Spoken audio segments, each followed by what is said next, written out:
प्रधानमंत्री नरेंद्र मोदी ने राष्ट्रीय हस्तकरघा दिवस पर आयोजित कार्यक्रम को किया संबोधित। लोगों से स्थानीय उत्पादों को लोकप्रिय बनाने का किया आह्वान।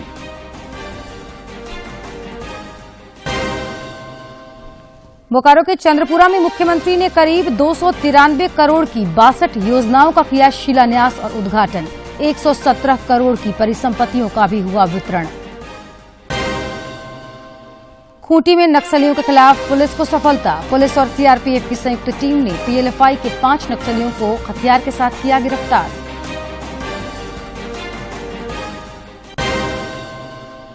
और राजधानी रांची समेत राज्य के ज्यादातर इलाकों में आज दिन भर हुई बारिश। 12 अगस्त तक राज्य भर में बारिश की संभावना। कई इलाकों में भी भारी बारिश की चेतावनी।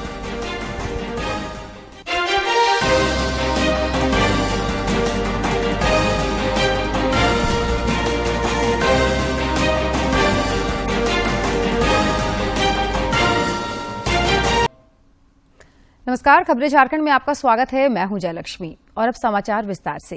प्रधानमंत्री नरेंद्र मोदी ने आज नई दिल्ली के प्रगति मैदान स्थित भारत मंडपम में 9वें राष्ट्रीय हस्तकरघा दिवस पर आयोजित कार्यक्रम को संबोधित किया।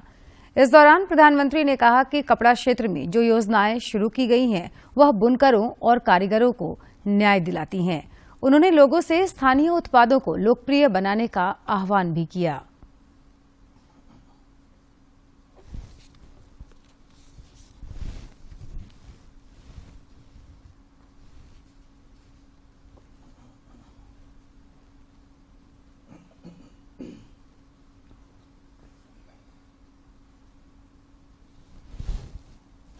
देश के दूर सुदूर क्षेत्रों में रहने वाले हमारे आदिवासी भाई बहन से लेकर बर्फ से ढके पहाड़ों तक विस्तार हुआ है वो लोग, तो दूसरी तरफ समुद्री तट से जिंदगी गुजारने वाले लोग, वहां से लेकर के मरुस्थल तक और भारत के मैदानों तक परिधानों का एक खूबसूरत इंद्रधनुष हमारे पास है।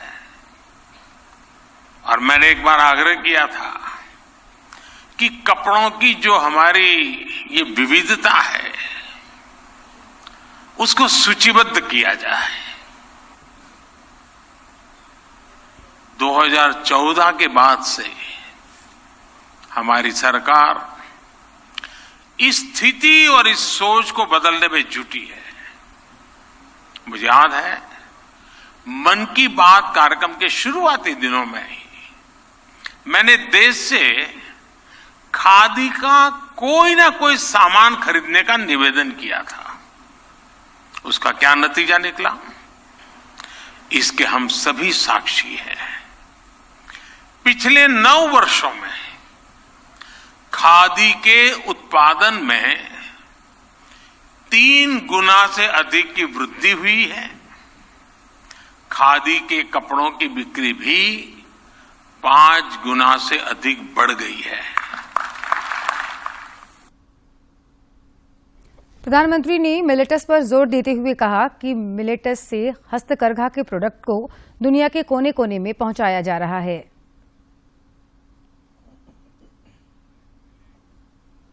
जिसको हम अब श्री अन्न के रूप में पहचानते हैं। ये श्री अन्न हो, हमारे हैंडलूम के प्रोडक्ट्स हो, अब ये बड़ी इंटरनेशनल कंपनियां उन्हें दुनिया भर के बाजारों में लेके जाएगी। यानी प्रोडक्ट भारत का होगा, भारत में बना होगा, भारत के लोगों के पसीने की उसमें महक होगी और सप्लाई चेन इन मल्टीनेशनल कंपनियों की इस्तेमाल होगी। और इसका भी बहुत बड़ा फायदा हमारे देश के इस क्षेत्र से जुड़े हुए हर छोटे व्यक्ति को मिलने वाला है। इस दौरान प्रधानमंत्री ने परिवारवाद की भी जमकर आलोचना की।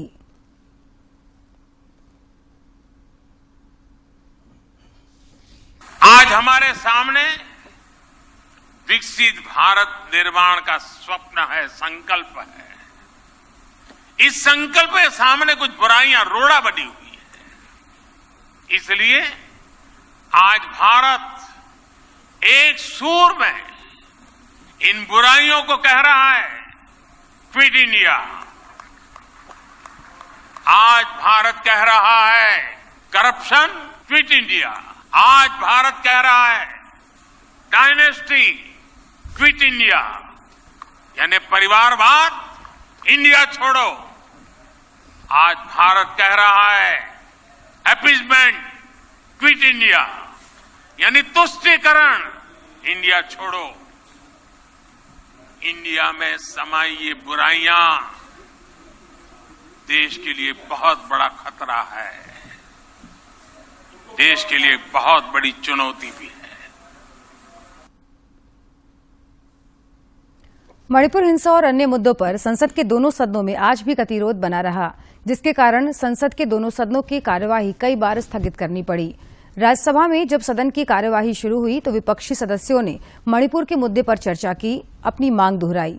वहीं सत्ता पक्ष के सदस्यों ने राजस्थान में महिलाओं के खिलाफ अत्याचार पर चर्चा की मांग की।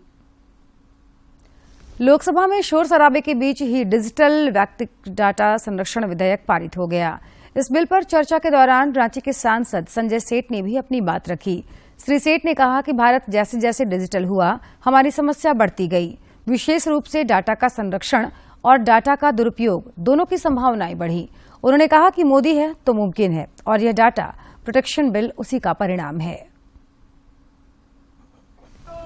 सभापति जी, मैं कहना चाहूंगा कि डिजिटल, क्योंकि प्रधानमंत्री नरेंद्र मोदी जी ने डिजिटल दुनिया में, डिजिटल सर्विस में दुनिया में सबसे बड़ा काम किया है और 90 करोड़ लोग इस डिजिटल दुनिया में अपनी सेवा ले रहे और 140 करोड़ देशवासी, गांव, टोला, मोहल्ला, हर कोई, चाहे सब्जी बेचने वाला हो, पकौड़ा बेचने वाला हो, हर कोई मोबाइल यूज करता है, डाटा लेता है सुरक्षा के माध्यम से।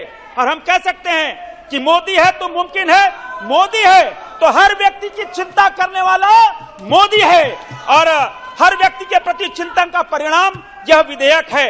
जैसे जैसे समस्या बढ़ी, मोदी जी का समाधान शुरू हुआ। देश में कोई भी समस्या आती है, मोदी जी उसका समाधान ढूंढ के लाते हैं। मुख्यमंत्री हेमंत सोरेन ने आज बोकारो के चंद्रपुरा को कई सौगातें दी। अपने एक दिवसीय दौरे के क्रम में मुख्यमंत्री ने करीब 293 करोड़ की 25 योजनाओं का शिलान्यास और 37 योजनाओं का उद्घाटन किया। इस दौरान मुख्यमंत्री ने 11,000 से ज्यादा लाभुकों के बीच 117 करोड़ की परिसंपत्तियों का भी वितरण किया।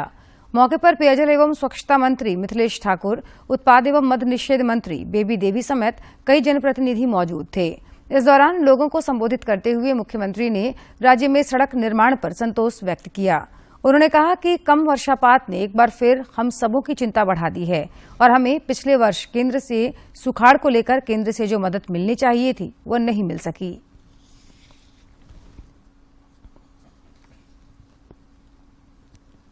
सरकार की सड़कें तो लगभग बिल्कुल ही तेज रफ्तार चलने वाले बन गई है और यही वजह है कि शायद बहुत कम समय में हम लोग यहां पहुंच पाए। जहां 3-4 घंटे का वक्त लगता था, आज 2 घंटे में यहां हम लोगों ने सफर तय किया है। 10 दिन पहले, हफ्ते दिन पहले हम लोग सुखाड़ पर चर्चा कर रहे थे। अभी हम लोगों का विधानसभा सत्र भी चल रहा था। सभी माननीय विधायकों का, चाहे सत्ता पक्ष हो चाहे विपक्ष हो, सभी लोग राज्य में जो कम बारिश होने की वजह से सुखाड़ को लेकर चिंतित हो रहे थे। हम लोगों के साथ भी बड़ी समस्या कि इससे पहले पिछले वर्ष में सुखाड़ पड़ा, इस बार भी सुखाड़ की स्थिति। तो झारखंड जैसे पिछड़े राज्य जहां 80%, 90% लोग खेती बाड़ी पर निर्भर करते हैं, उन बेचारों का क्या होगा। मुख्यमंत्री हेमंत सोरेन से केंद्रीय सरना समिति के प्रतिनिधिमंडल ने मुलाकात की। इस दौरान सदस्यों ने मुख्यमंत्री को 9 अगस्त को विश्व आदिवासी दिवस पर आयोजित होने वाले समारोह में शामिल होने के लिए आमंत्रित किया। मुख्यमंत्री ने कहा कि झारखंड आदिवासी महोत्सव से राज्य को एक अलग पहचान मिलेगी। उन्होंने कहा कि देश दुनिया से इसमें शामिल होने के लिए काफी संख्या में लोग रांची आ रहे हैं। मुख्यमंत्री ने कहा कि यह महोत्सव आदिवासी कला संस्कृति को संरक्षित और आगे बढ़ाने में मील का पत्थर साबित होगा। झारखंड आदिवासी महोत्सव को लेकर रांची में तैयारियों को अंतिम रूप दिया जा रहा है। 9 और 10 अगस्त को रांची के भगवान बिरसा मुंडा स्मृति उद्यान में होने वाले इस कार्यक्रम को लेकर कई जानी मानी हस्तियों ने इसमें शामिल होने के लिए अपनी सहमति जताई है। उद्घाटन समारोह में रीछ रंग रसिका रैली लोगों के आकर्षण का केंद्र होगा। महोत्सव में अरुणाचल प्रदेश, असम, आंध्र प्रदेश, ओडिशा और राजस्थान के जनजातीय समुदाय के मेहमान अपनी परंपरा और संस्कृति से रूबरू कराएंगे। जमशेदपुर में पासवा की ओर से मेधावी छात्र छात्राओं के बीच पुरस्कार एवं प्रमाण पत्र वितरण समारोह का आयोजन किया गया। इस दौरान 10वीं और 12वीं की परीक्षा में टॉपर विद्यार्थियों को वित्त मंत्री रामेश्वर उरांव ने सम्मानित किया। उन्होंने कहा कि बच्चों पर अभिभावक और शिक्षक अपनी इच्छा जबरदस्ती न थोपें, बल्कि बच्चों को जिस विषय में रुचि हो उसे उसी क्षेत्र में आगे बढ़ाएं।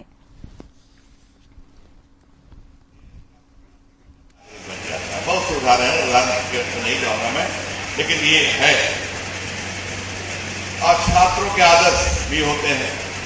मैं भी आपके जैसा विद्यार्थी रहा। हमारे अभी भी शिक्षक जो मुझे प्राइमरी स्कूल में पढ़ाए, हाई स्कूल में पढ़ाए, बड़े ही कद्र के साथ, बड़े ही सम्मान के साथ उनको याद करता हूं। आजसू पार्टी में आज विभिन्न जिलों से दूसरे दलों को छोड़कर आए कई लोग पार्टी में शामिल हुए। इसे लेकर पार्टी दफ्तर में मिलन समारोह का आयोजन किया गया। पार्टी के रांची स्थित केंद्रीय मुख्यालय में मिलन समारोह का आयोजन किया गया। मौके पर पार्टी पदाधिकारियों ने इन नए आगंतुकों का स्वागत किया। इस दौरान पार्टी के केंद्रीय प्रवक्ता देवशरण भगत ने कहा कि लगातार आजसू पार्टी के संगठन का विस्तार हो रहा है। आज मुख्य रूप से गढ़वा, पलामू के साथ रांची के प्रबुद्धजन आजसू पार्टी में सम्मिलित हो रहे हैं, आजसू परिवार के साथ जुड़ रहे हैं। हम उनका हार्दिक अभिनंदन करते हैं। श्री भगत ने आगामी चुनावों को एनडीए गठबंधन में एकजुटता के साथ जोरदार तरीके से लड़ने की प्रतिबद्धता जाहिर की। डुमरी उपचुनाव में पार्टी पूरे दल बल के साथ लड़ेगी। जिस तरह से हम लोगों ने रामगढ़ में लड़ाई लड़ा, रामगढ़ चुनाव में हम लोगों ने एक साथ एनडीए गठबंधन चुनाव लड़े और जीते। बाकी जो उपचुनाव हुए बाकी जगह पे भी हम लोगों ने एक साथ लड़ा। डुमरी में भी एक साथ लड़ेंगे और एनडीए गठबंधन वहां से चुनाव जीते। पार्टी के आगामी कार्यक्रमों की चर्चा करते हुए देवशरण भगत ने कहा कि 8 अगस्त को स्वर्गीय निर्मल महतो की पुण्यतिथि मनाई जाएगी। इस दिन जमशेदपुर में निर्मल डहर कार्यक्रम के जरिए स्वर्गीय निर्मल महतो के बताए मार्ग पर चलने का संकल्प लिया जाएगा। अवधेश गौतम की रिपोर्ट। हजारीबाग में उपायुक्त नैन्सी सहाय की अध्यक्षता में आज पेयजल स्वच्छता एवं जल जीवन मिशन की समीक्षा की गई। इस दौरान उपायुक्त ने कहा कि हर घर नल योजना के तहत जिले में वृहद पैमाने पर काम शुरू किया गया है। उन्होंने कहा कि यह केंद्र और राज्य सरकार की महत्वाकांक्षी योजना है। उन्होंने अधिकारियों से लोगों के घर तक नल से पेयजल आपूर्ति की योजनाओं के क्रियान्वयन में गुणवत्ता का ख्याल रखने को भी कहा। आजसू पार्टी के छात्र संगठन से जुड़े छात्रों ने आज रांची स्थित श्यामा प्रसाद मुखर्जी विश्वविद्यालय के मुख्यालय के समक्ष प्रदर्शन किया। रांची स्थित श्यामा प्रसाद मुखर्जी विश्वविद्यालय के मुख्यालय के समक्ष आंदोलनकारी छात्रों ने आज यहां होने वाली सीनेट की बैठक को नियम विरुद्ध बताया। छात्रों ने कहा कि छात्र संघ का चुनाव होने से पहले सीनेट की बैठक नियम संगत नहीं है। ये छात्र चुनाव कराने के बाद भी करा सकते हैं, लेकिन ये विश्वविद्यालय प्रशासन टाल मटोल घटोल की राजनीति कर रही है। इधर श्यामा प्रसाद मुखर्जी विश्वविद्यालय के कुलपति ने माना कि छात्र संगठन का सीनेट की बैठक में सहभागिता जरूरी है, जो बैठक में विश्वविद्यालय और छात्रों के विकास के बारे में अपनी बात को रख सकें। विश्वविद्यालय के विकास के लिए व्यवस्था से रखते हैं, तो विश्वविद्यालय के विकास का छात्र भी एक अंग होता है। विश्वविद्यालय के कुलपति ने कहा कि विश्वविद्यालय प्रशासन की ओर से जल्द छात्र संगठन का चुनाव कराए जाने की पहल की जा रही है। उन्होंने कहा कि चुनाव होने से पूर्व रिजल्ट में अव्वल आने वाले छात्रों को सीनेट की बैठक में शामिल किया जाएगा। सीनेट और सिंडिकेट में कोई बहुत बड़ी बात नहीं होती है, केवल यही होती है कि एक ऐसा हमारा बॉडी है जिस बॉडी के द्वारा विश्वविद्यालय में विकास का काम बहुत ट्रांसपेरेंसी के द्वारा किया जाता है। बहरहाल छात्रों के आक्रोश के कारण आज होने वाली सीनेट की बैठक स्थगित कर दी गई। अवधेश गौतम की रिपोर्ट। धनबाद स्थित IIT ISM में नए शैक्षणिक सत्र की आज से विधिवत शुरुआत हो गई। इस सत्र में करीब बीटेक और इंटीग्रेटेड एमटेक में करीब 1100 छात्रों का नामांकन हुआ है। पहले दिन इन छात्रों का ओरिएंटेशन भी किया गया। संस्थान के प्रोफेसर JK पटनायक ने विद्यार्थियों से निरंतरता बरकरार रखते हुए शिक्षा के साथ साथ अपने चरित्र निर्माण करने की भी सलाह दी। खूंटी पुलिस को प्रतिबंधित नक्सली संगठन PLFI के खिलाफ फिर एक बड़ी सफलता मिली है। मुरहू और सोइको थाना एवं CRPF की संयुक्त टीम ने जंगल से हथियार के साथ 5 PLFI नक्सलियों को गिरफ्तार किया है। पुलिस अधीक्षक अमन कुमार ने बताया कि गिरफ्तार नक्सलियों के पास से एक देशी कट्टा, 5 गोली, PLFI का पर्चा, 2 चंदा रसीद, लेवी का 10,000 रुपया, 6 मोबाइल फोन एवं 3 मोटरसाइकिल भी बरामद किया गया है।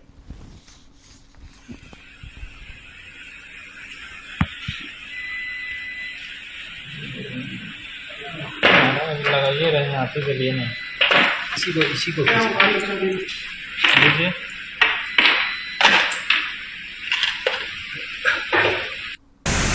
खूंटी जिला में PLFI के विरुद्ध लगातार कार्रवाई चल रही है।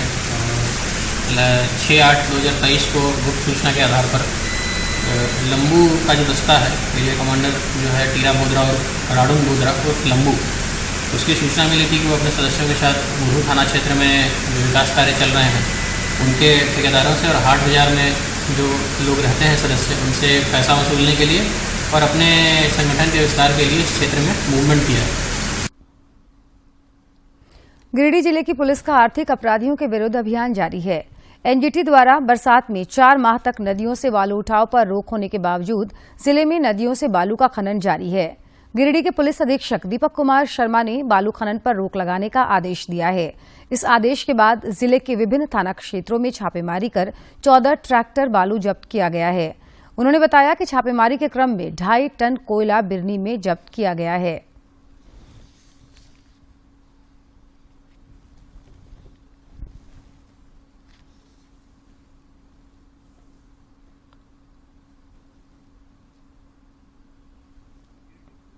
अवैध बालू ढुलाई के परिचालन को रोकने के लिए छापामारी की गई थी और इसमें लगभग 2000 CFT बालू जब्त किया गया है। करीब 12 से 14 ट्रैक्टर जब्त किए गए हैं और अवैध छापामारी के क्रम में बिन्नी पुलिस के द्वारा लगभग 2.5 टन अवैध कोयला भी जब्त किया गया है और ये छापामारी आगे जारी है। जमशेदपुर के जुबली पार्क में सहायक पुलिस के जवानों की एक बैठक हुई। इस दौरान आंदोलन को लेकर रणनीति बनाई गई। सहायक पुलिस के प्रदेश सदस्य सहदेव भगत ने बताया कि पिछले 6 वर्षों में झारखंड में कई नियमों में बदलाव हुआ, लेकिन सहायक पुलिस की मांगों पर सरकार ने कोई विचार नहीं किया। उन्होंने कहा कि सरकार अगर उनकी मांगों पर ध्यान नहीं देगी तो वे आंदोलन करने के लिए बाध्य होंगे।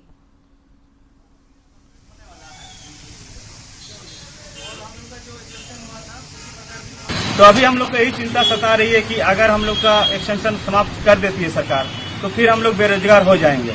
6 साल हम लोग सरकार को हमारा बहुमूल्य समय दिए हैं।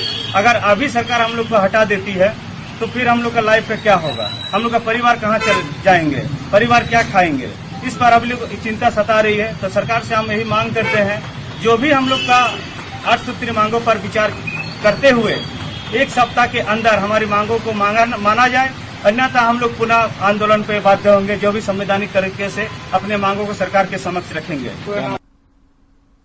जमशेदपुर के उरांव बस्ती में अवैध शराब अड्डों पर पुलिस की कार्रवाई से नाराज लोगों ने सीताराम डेरा थाने का घेराव किया। इस दौरान प्रदर्शनकारियों ने पुलिसकर्मियों के खिलाफ नारेबाजी की।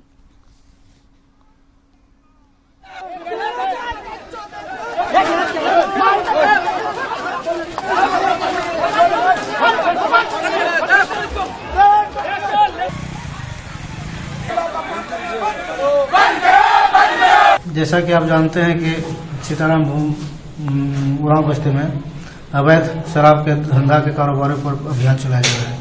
प्रतिदिन सीताराम डेरा थाना प्रभारी के द्वारा लगातार छापामारी की जा रही है। हर दिन की भांति आज भी संध्या में इनके द्वारा दिनकर कश्यप के एवं अन्य के छापामारी किया गया था। वहां पर शराब भी पाए गए थे, शराब पिलाते हुए पाए गए थे। सावन की 5वीं और मलमास की आज तीसरी सोमवारी है। इस मौके पर देवघर के बाबाधाम और दुमका के बासुकीनाथ समेत राज्य भर के शिवालयों में श्रद्धालुओं का जन सैलाब उमड़ पड़ा। पहले सुबह से ही मंदिरों में लंबी लंबी कतार लग गई। लोगों की भीड़ को देखते हुए सुरक्षा के खास इंतजाम किए गए। उधर खूंटी जिले के प्रसिद्ध बाबा आमरेश्वर धाम में भी सोमवारी के मौके पर बड़ी संख्या में कांवरियों ने बाबा भोलेनाथ का जलाभिषेक किया। सुबह से ही बाबा के दर्शन के लिए भक्तों की कतार सजी थी। महिला और पुरुष के लिए अलग अलग कतार होने से भक्तों को जलार्पण में सुविधा हुई।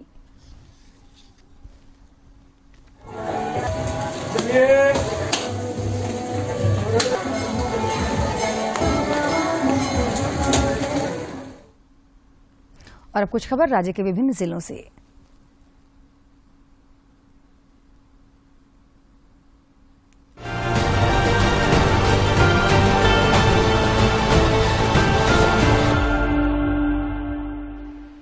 भाजपा प्रदेश अध्यक्ष बाबूलाल मरांडी ने कहा कि झारखंड में बड़े पैमाने पर भाजपा कार्यकर्ताओं, पत्रकारों और समाज के बुद्धिजीवियों पर कार्रवाई की तैयारी चल रही है।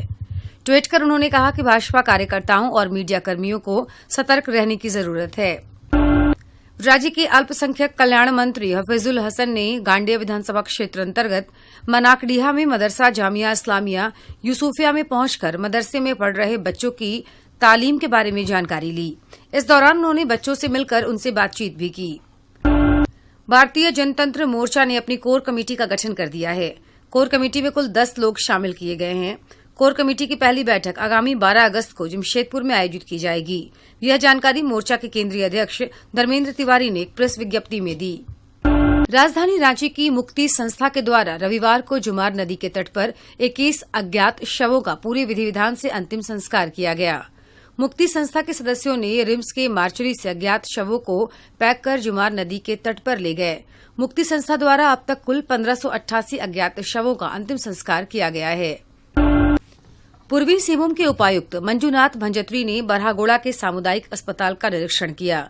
इसके बाद वह घाटशिला पहुंचे, जहां अनुमंडल अस्पताल का भी औचक निरीक्षण किया गया।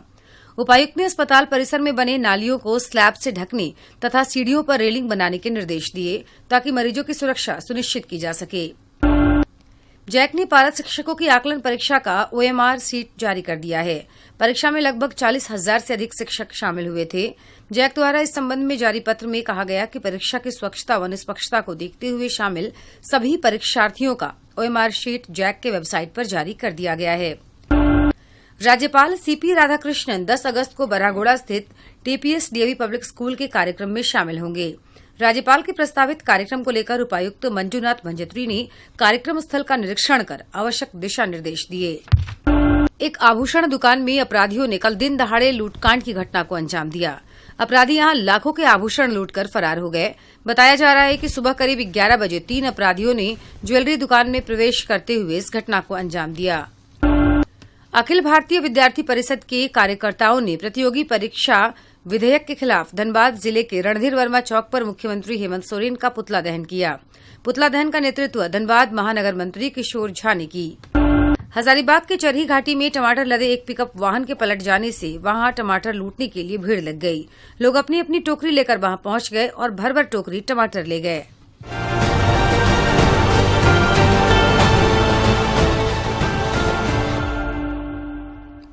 जमशेदपुर के रामनगर में आज अपराधियों द्वारा एक युवक को दिन दहाड़े गोली मार दी गई। घटना की सूचना के बाद उसे तत्काल इलाज के लिए MGM अस्पताल में भर्ती कराया गया, जहां से डॉक्टरों ने बेहतर इलाज के लिए उसे TMH रेफर कर दिया। फिलहाल पुलिस पूरे मामले की जांच में जुट गई है।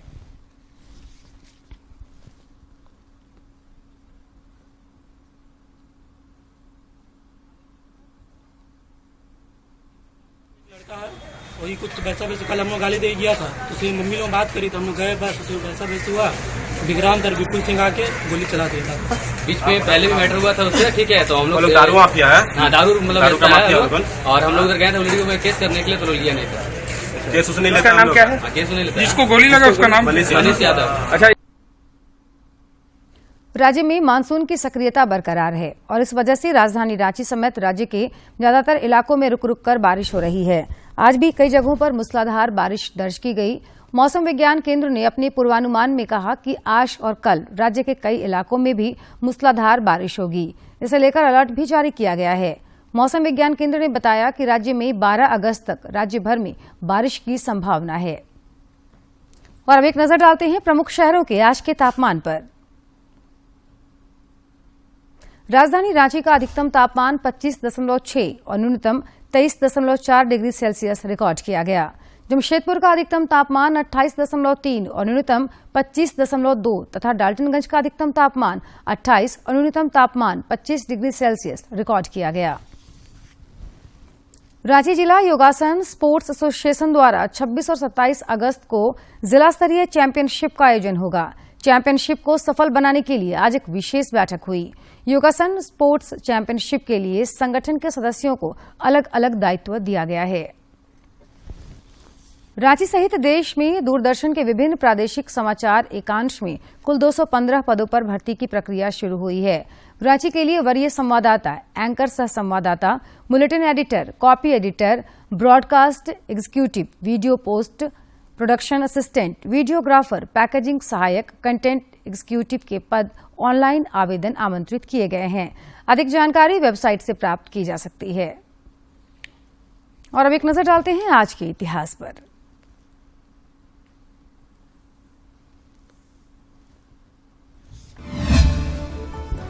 7 अगस्त साल 1941 को रविंद्रनाथ टैगोर का निधन हुआ। उन्हें गुरुदेव के नाम से भी जाना जाता है।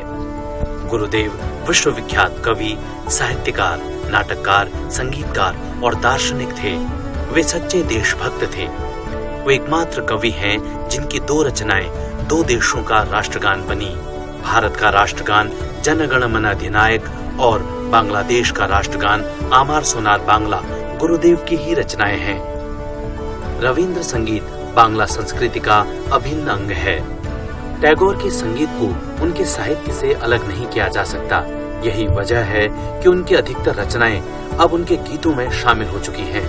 उन्होंने लंदन विश्वविद्यालय से कानून की पढ़ाई की। साल 1914 में उन्हें राजा जॉर्ज पंचम ने नाइटहुड की पदवी से सम्मानित किया। साल 1919 में जलियांवाला बाग हत्याकांड के विरोध में उन्होंने यह उपाधि लौटा दी। विश्वविख्यात महाकाव्य गीतांजलि की रचना के लिए उन्हें साल 1913 में साहित्य के लिए नोबेल पुरस्कार से सम्मानित किया गया।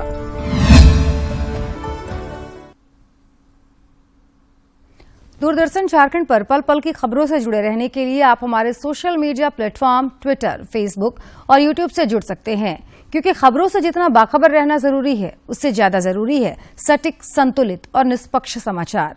हमारा ट्विटर हैंडल है DD न्यूज झारखंड और फेसबुक पेज है RNUDDK। आप हमें YouTube channel Jharkhand DD news पर देख और सुन सकते हैं। और खबरों के अंत में एक नजर मुख्य समाचार पर। प्रधानमंत्री नरेंद्र मोदी ने राष्ट्रीय हस्तकरघा दिवस पर आयोजित कार्यक्रम को किया संबोधित। लोगों से स्थानीय उत्पादों को लोकप्रिय बनाने का किया आह्वान।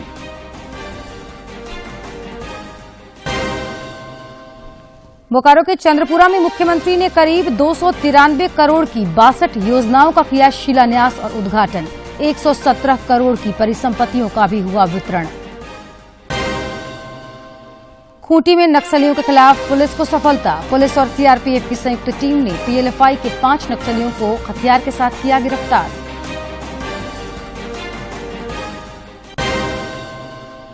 और राजधानी रांची समेत राज्य के ज्यादातर इलाकों में आज दिन भर हुई बारिश। 12 अगस्त तक राज्य भर में बारिश की संभावना। कई इलाकों में भी भारी बारिश की चेतावनी।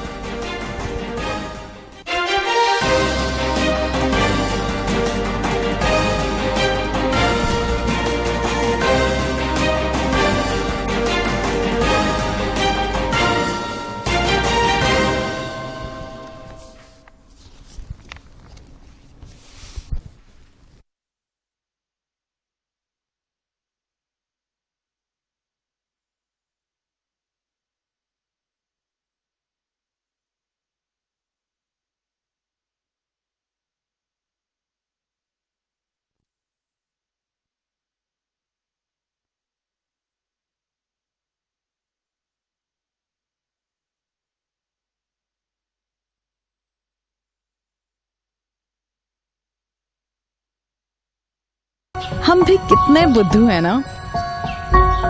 बात करने में झिझकते हैं, फुसफुसा कर रह जाते हैं। तो चलो आज एक नई शुरुआत करते हैं। शर्माना छोड़ छाड़ कर बात करते हैं, खुलकर सवाल करते हैं, तो फिर अनजाने में होने वाली गलतियों को